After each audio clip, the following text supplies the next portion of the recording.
please welcome Christopher Chapman.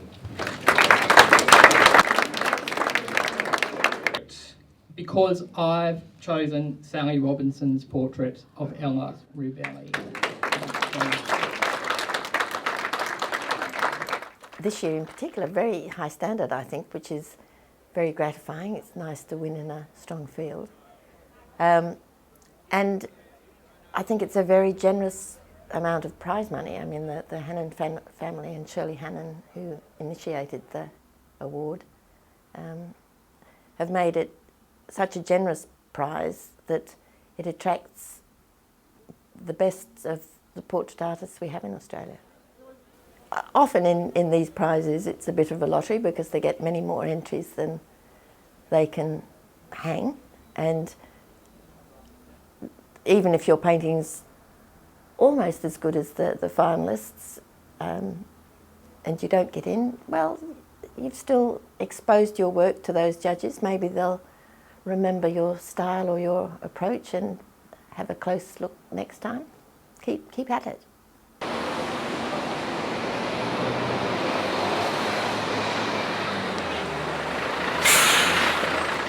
We're in the atrium of Aurora Place, which is an office block in the city.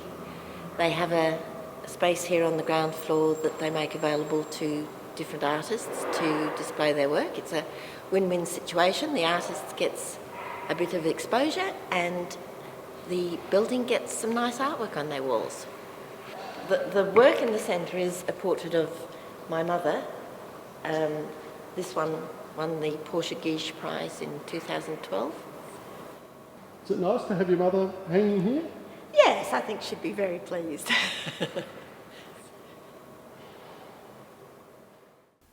My approach is realistic but not photographic. I try not to produce something that looks just like a photograph. I don't see there's any point. If you take a good photograph, put a photograph on the wall. Don't try and reproduce it as a painting. So I like to think of my work as synthetic realism, that it's realistic but not, totally following the photo.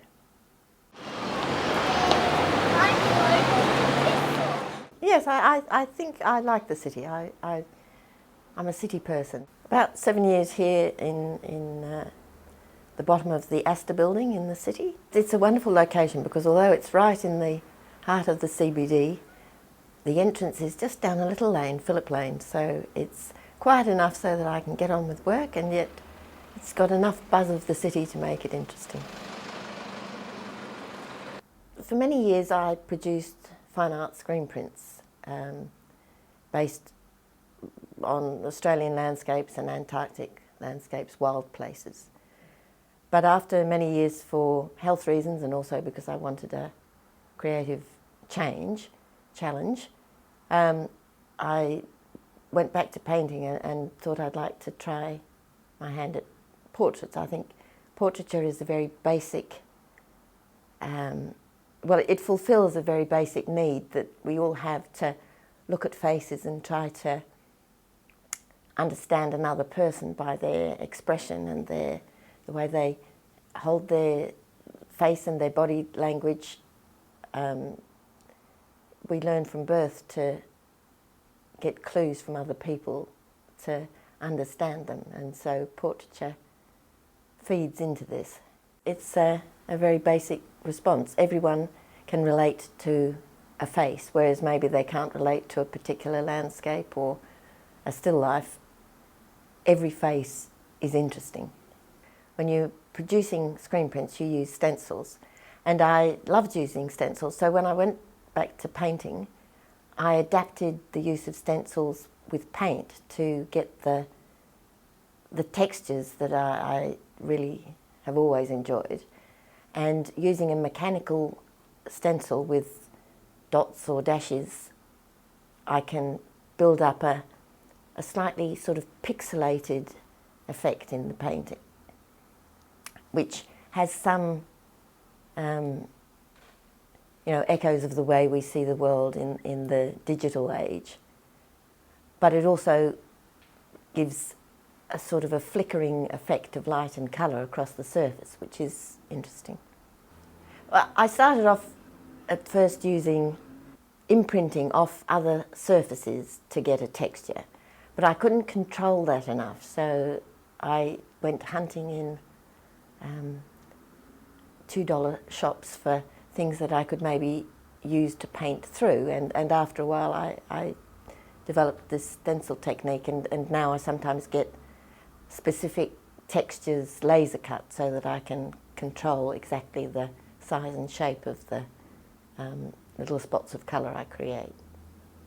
I think it's always easier to paint an older face because the expressions that we wear most of the time, whether we're smiling or grumpy, get etched into our face, and there's a lot of handles therefore that you can hang a portrait on, that you can get clues to a person's personality and character traits.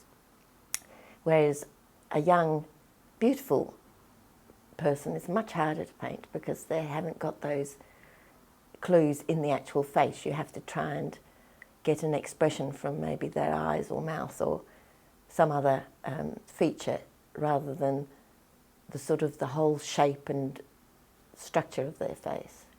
Well, I take hundreds of photos of a subject, and then I choose a few that I think are getting the expression that I'm after.